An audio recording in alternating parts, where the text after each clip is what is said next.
श्री गणेशाय नमः। ओम नमः शिवाय। ओम नमः शिवाय। ओम नमः शिवाय।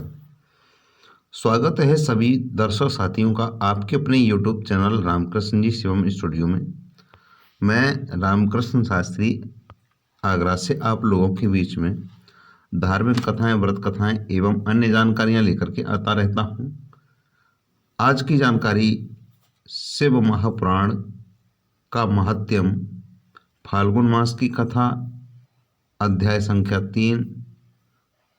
शिव महापुराण की कथा में ये महात्म्य की कथा चल रही है और महात्म्य की कथा में एक चंचला का संसार से वैराग्य किस प्रकार हुआ, ये तीसरा अध्याय है। सूत जी सौनकादि ऋषि को सुनाते हैं, तो वो अध्याय में आप लोगों तक प्रस्तुत करना चाहता हूँ। तो अभी तक आपसे एक निवेदन करता हूँ और आशा करता हूँ आप सभी स्वस्थ होंगे। माँ भगवती लक्ष्मी मैया की कृपा आपके ऊपर बरसती रहेगी और आपकी मनोकामना पूर्ण होती रहेंगी, आप धर्म की तरफ आगे बढ़ते रहेंगे। इससे पहले निवेदन कर दूँ कि अभी तक आपने चैनल को सब्सक्राइब नहीं किया हो तो प्लीज़ चैनल को सब्सक्राइब करें और बेल की घंटी को प्रेस करके रखें, जिससे नोटिफिकेशन सबसे पहले आपको मिले। चलिए ज़्यादा समय नहीं लेते हुए मैं बात करता हूँ। चंचला का संसार से वैराग्य कैसे प्राप्त हुआ, शिव पुराण की कथा में ये महात्म्य की कथा का तीसरा अध्याय है। श्री सूत जी कहते हैं, हे सौनकादिक ऋषियों, सुनो, मैं तुम्हारे सामने एक अन्य गोपनीय कथा का वर्णन करूंगा, क्योंकि तुम शिव भक्तों में अग्रगण्य और वेद वेत्ताओं के में श्रेष्ठ हो। समुद्र के निकटवर्ती प्रदेश में बासकल नामक गांव है, जहां वैदिक धर्म से विमुख महापापी मनुष्य रहते हैं। वे सभी दुष्ट हैं एवं उनका जो मन है वो दूषित विषय भोगों में ही लगा रहता है। वे देवताओं को एवं भाग्य पर विश्वास नहीं करते। वे सभी कुटिल वृत्ति वाले हैं, किसानी करते हैं यानी खेती करते हैं और विभिन्न प्रकार के अस्त्र शस्त्र रखते हैं। वे व्यभिचारी हैं। वे इस बात से पूर्णतः अनजान हैं कि ज्ञान और वैराग्य और सधर्म ही मनुष्य के लिए परम पुरुषार्थ है। वे सभी पशु बुद्धि हैं। अन्य समुदाय के लोग भी उन्हीं की तरह बुरे विचार रखने वाले हैं, धर्म से विमुख हैं। वे नित्य कुकर्म में लगे रहते हैं एवं सदा विषय भोगों में डूबे रहते हैं।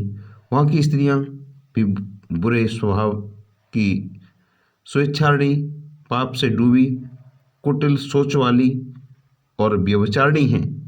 वे सभी सद्व्यवहार तथा सदाचार से सर्वथा शून्य हैं। वहाँ सिर्फ दुष्टों का निवास है। बासकल नामक गांव में बिंदुक नाम का एक ब्राह्मण रहता था। वह अधर्मी, दुरात्मा, महापापी था। उसकी स्त्री बहुत सुंदर थी। उसका नाम था चंचला। वह सदा उत्तम धर्म का पालन करती थी, परंतु बिंदुक वेश्यागामी था। इस तरह कुकर्म करते हुए वह बहुत समय व्यतीत हो गया। जब बहुत समय व्यतीत हो गया तो उसकी जो स्त्री थी काम से पीड़ित होने लगी और काम से पीड़ित होने पर भी स्वधर्म नाश के भय से कलेश सहकर भी काफी समय तक धर्म भ्रष्ट नहीं हुई, परंतु आगे चल कर के वह भी अपने दुराचारी पति के आचरण से प्रभावित होकर के दुराचारी और अपने धर्म से विमुख हो गई। इस तरह दुराचार में डूबे हुए उन पति पत्नी का बहुत सा समय व्यर्थ व्यतीत हो गया, बीत गया। वैश्यागामी, दूषित बुद्धि वाला वह दुष्ट ब्राह्मण बिंदुक समय अनुसार मृत्यु को प्राप्त हुआ, नरक में चला गया। बहुत दिनों तक वह नरक के दुखों को भोगकर वह मूढ़ बुद्धि पापी विंध्य पर्वत पर भयंकर पिशाच हुआ। इधर उस दुराचारी बिंदुक के मर जाने पर वह चंचला नामक स्त्री बहुत समय तक पुत्रों के साथ अपने घर में रह रही थी। पति की मृत्यु के पश्चात, पति की मृत्यु के बाद में भी वह अपने धर्म से गिरकर और पुरुषों का संग करने लगी। सतियां विपत्ति में भी अपने धर्म का पालन करना नहीं छोड़ती।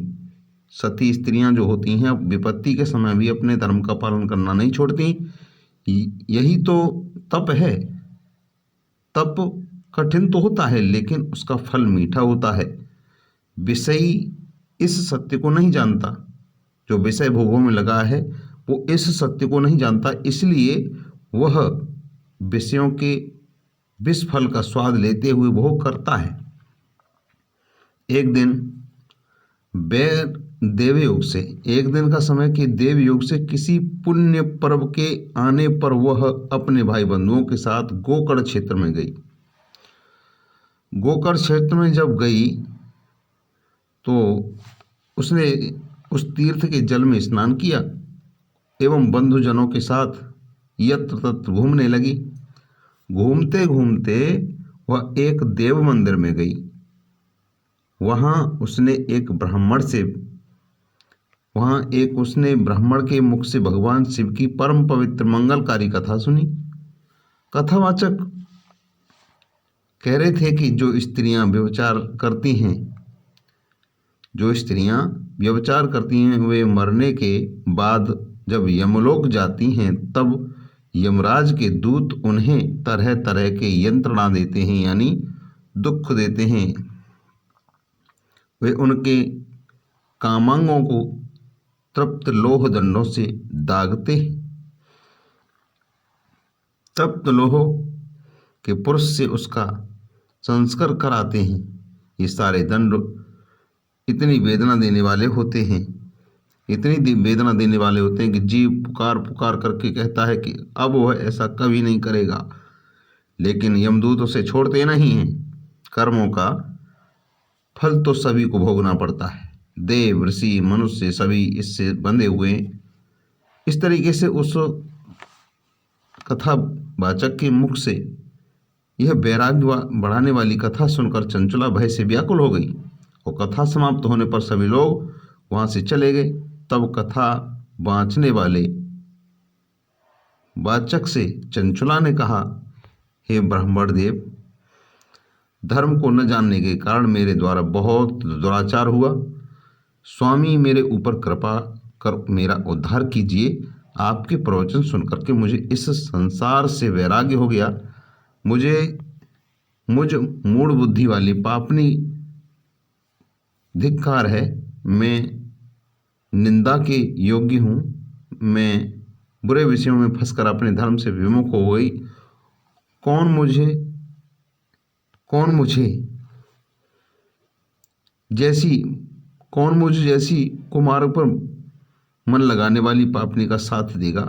जब यमदूत मेरे गले में फंदा डालकर मुझे बांधकर ले जाएंगे, नरक में मेरे शरीर के टुकड़े करेंगे, तब मैं कैसे उन महायातनाओं को सहन कर पाऊंगी। इस प्रकार से मैं तो नष्ट हो गई, क्योंकि अभी तक मैं हर पाप में डूबी रहती हूँ। हे ब्राह्मण देव, आप मेरे गुरु हैं, आप ही मेरे माता पिता। मैं आपकी शरण आई हूँ। मुझ अबला पर आप अब उद्धार कीजिए मेरा। सूत जी कहते हैं, सौनकादिश इसी प्रकार वो विलाप करती हुई चंचला ब्राह्मण देवता के चरणों में गिर पड़ी। तब ब्राह्मण देवता ने उसे कृपा पूर्वक उठाया। आज की शिव महापुराण के माध्यम की कथा यहीं तक। मिलते हैं चौथे अध्याय में। तब तक के लिए जय शंकर की, जय भोलेनाथ।